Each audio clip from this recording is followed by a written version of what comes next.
levántate y resplandece porque la gloria de Dios amaneció para ti. Hola, buenos días, bienvenidos a Contar la Verdad y a esta serie que inició esta semana llamada Entendiendo la Biblia, donde estaremos explorando detalle a detalle este texto para tener una mejor comprensión.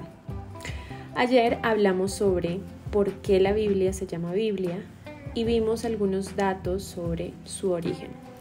Vamos entonces a retomar preguntas que nos quedaron del episodio de ayer y que precisamente tienen que ver con el proceso de consolidación de la Biblia, cómo fue transcrita, en qué idiomas están sus textos originales, entre otros detalles que nos ayudarán a tener una idea clara de los inicios de la Biblia, o al menos una primera parte de los inicios de la Biblia. Ayer comentamos que los primeros textos sagrados que se incluyeron en lo que hoy conocemos como la Biblia son los libros atribuidos a Moisés, que de hecho conformaron en primer lugar el texto sagrado para los judíos. En este caso, la ley mosaica que conforma la Torá en el judaísmo. Y también dijimos que estos primeros textos pudieron ubicarse alrededor del año 1000 antes de Cristo. Pero incluso antes de que existiera una escritura como tal, ya se hablaba de, podríamos llamarlo como guías sagradas, que primero formaron parte de tradiciones orales. Entonces, antes de que los textos sagrados se dejaran por escrito, hubo siglos enteros en los que estos solo hacían parte de tradiciones orales, solo eran hablados y escuchados. Las primeras tradiciones orales que luego inspiraron las escrituras sagradas se remontan aproximadamente a los años entre 2000 y 1200 antes de Cristo, y estas tenían lugar en lo que se conoce como el Antiguo Israel. ¿Y qué era el Antiguo Israel? Pues era el territorio de los israelitas, que estaba fragmentado en dos estados. Uno era el Reino de Israel, que estaba en la parte norte del territorio, y el otro era el Reino de Judá, ubicado en la parte sur del territorio, que a su vez se encontraba en el antiguo Oriente Próximo. Aquí les estoy poniendo, de hecho, un mapa para que puedan verlo. Y aquí un dato interesante que encontré, y es que algunas fuentes señalan que el nombre Israel se mencionó por primera vez en el 1209 a.C., que es una fecha que coincide aproximadamente con el cálculo que hacen de las primeras tradiciones orales sagradas. Así que aquí fue donde comenzó todo. Se estima que alrededor de los años 2000 a.C. y 1500 a.C., es decir, durante aproximadamente 500 años, dentro de esta tradición oral estuvieron las historias de los llamados patriarcas, Abraham, Isaac y Jacob, con los que nos encontraremos con relatos bíblicos como el pacto de Dios con Abraham o, por ejemplo, la migración del pueblo de Dios a Egipto.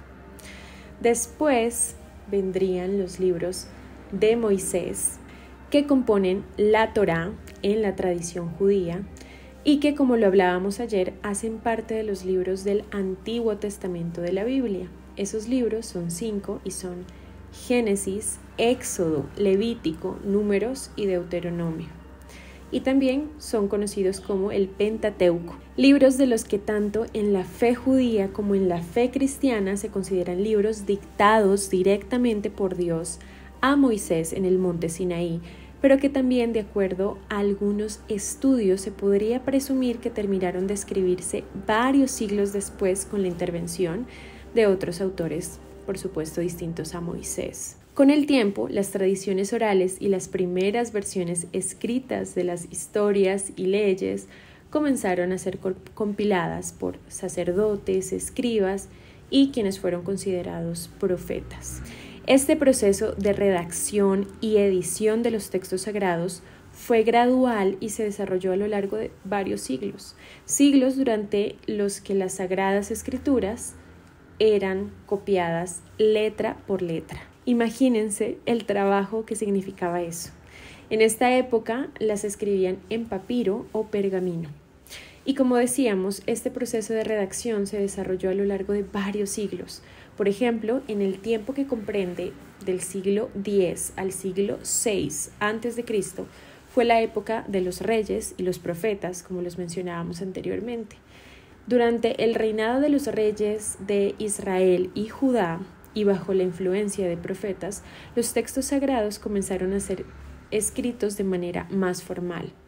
Los profetas como Isaías, Jeremías y Ezequiel, así como los salmistas, que también contribuyeron a los escritos que eventualmente formarían parte de los Nevim y los Ketuvim, o el Nevim y el Ketuvim, que como ayer lo explicábamos, forman parte junto con la Torá del Tanaj, que es el texto sagrado en la tradición judía.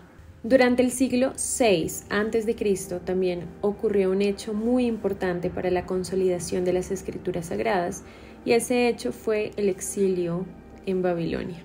Cuando el imperio babilónico destruyó Jerusalén, que estaba ubicada en este territorio conocido como Israel, que lo hablábamos anteriormente, pues se deportó a gran parte de los israelitas a Babilonia.